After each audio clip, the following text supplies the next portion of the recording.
अस्सलाम वालेकुम दोस्तों, तमाम दोस्तों को मेरा सलाम। दोस्तों, आज से हम इंग्लिश की प्रॉपर क्लास स्टार्ट कर रहे हैं, ठीक है। और आज है हमारी क्लास नंबर 1। तो चलिए बग़ैर कोई टाइम वेस्ट किए हम अपनी क्लास स्टार्ट करते हैं। दोस्तों, आपको स्क्रीन पे एक सेंटेंस नज़र आ रहा है, अली ईट मैंगो, मतलब अली आम खाता है। देखें, किसी भी सेंटेंस में 3 बुनियादी चीज़ें होती हैं। एक होता है सब्जेक्ट, एक होता है वर्ब और एक होता है ऑब्जेक्ट। सब्जेक्ट हम उस चीज़ को बोलते हैं जो काम करता है। वर्ब जो है वो काम को कहते हैं और ऑब्जेक्ट वो चीज़ है जिस पे काम किया गया हो। अब देखें, अली ईट मैंगो, यहाँ अली ने काम किया तो ये सब्जेक्ट हुआ। ईट यानी खाना, ये काम है तो ये वर्ब हुआ। मैंगो मतलब इसके ऊपर काम किया गया तो ये ऑब्जेक्ट कहलाएगा। सबसे पहले हम सब्जेक्ट के बारे में जानते हैं। देखें, कोई भी सब्जेक्ट नाउन भी हो सकता है और प्रोनाउन भी हो सकता है। अब ये नाउन क्या होता है और प्रोनाउन क्या होता है, आइए जानते हैं। नाउन किसी भी चीज़ का नाम नाउन कहलाता है। मिसाल के तौर पे, माजिद रीड बुक, माजिद किताब पढ़ता है। Ayesha go to school, Ayesha school जाती है। Alia play tennis, Alia tennis खेलती है। मंकी ईट मैंगो, बंदर आम खाता है।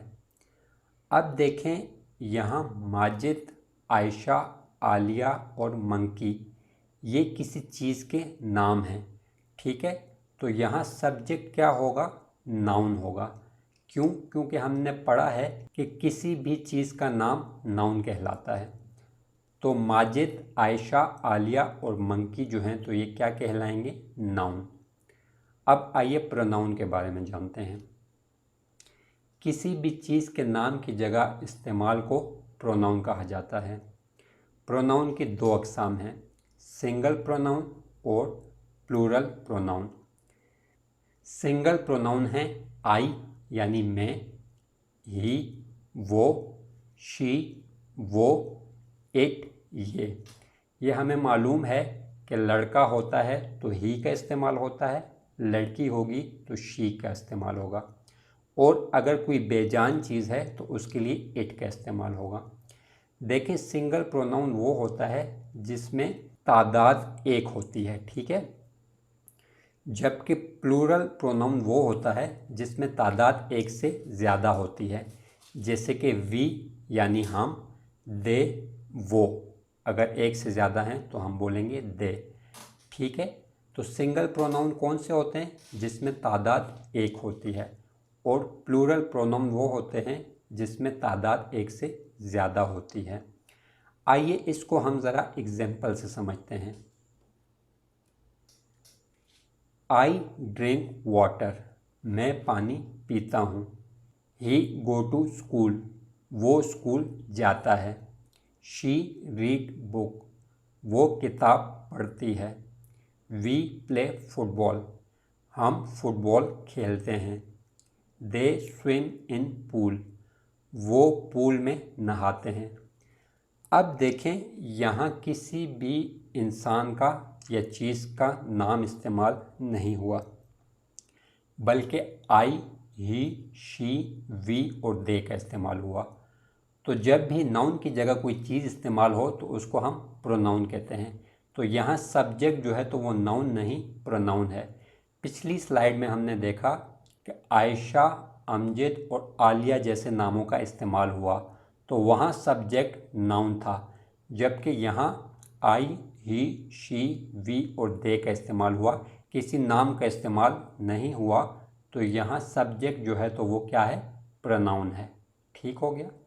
उम्मीद है कि आपको नाउन और प्रोनाउन में फ़र्क जो है तो वो वाज़ेह हो गया होगा। चलें अब आगे बढ़ते हैं। अब हम जानते हैं वर्ब के बारे में। वर्ब काम को कहते हैं, इसीलिए हम कहते हैं वर्ब इज़ वर्क। जैसे कि प्ले खेलना, कुक पकाना, रीड पढ़ना, ईट खाना, स्विम नहाना, राइट लिखना, स्पीक बोलना, ड्रिंक पीना। ये तमाम जो हैं तो ये काम हैं, तो हम इनको बोलेंगे कि ये क्या है, वर्ब है। आइए अब आगे बढ़ते हैं। अब हम जानेंगे ऑब्जेक्ट के बारे में। जिस चीज़ के ऊपर काम हुआ हो उसको हम ऑब्जेक्ट बोलते हैं। जैसे कि अली गो टू स्कूल, तो यहाँ अली जो है तो वो सब्जेक्ट है, गो जो है तो वो काम है, और स्कूल क्या होगा, ऑब्जेक्ट।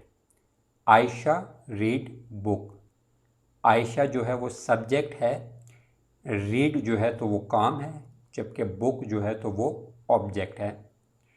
दे प्ले फुटबॉल, दे जो है तो वो सब्जेक्ट है, प्ले जो है तो वो काम है या वर्ब है, और फुटबॉल जो है तो वो क्या है, ऑब्जेक्ट है।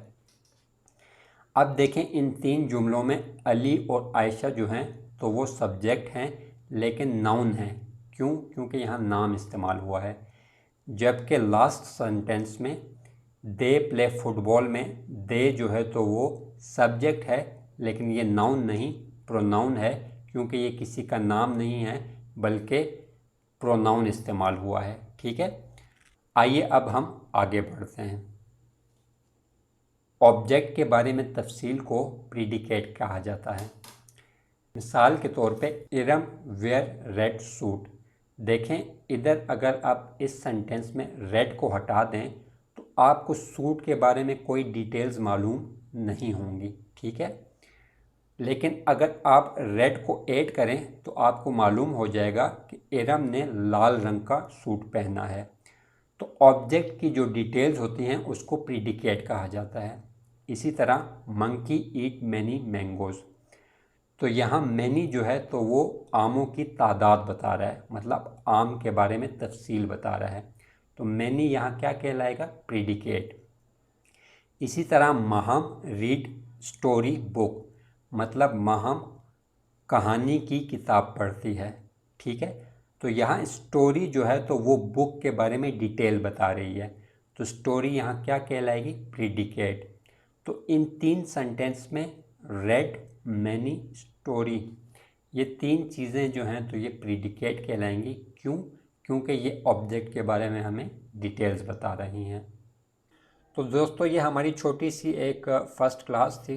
ठीक है, इंशाल्लाह हम आगे बढ़ेंगे, इसी तरह तफसील से हम पढ़ेंगे इंग्लिश के बारे में।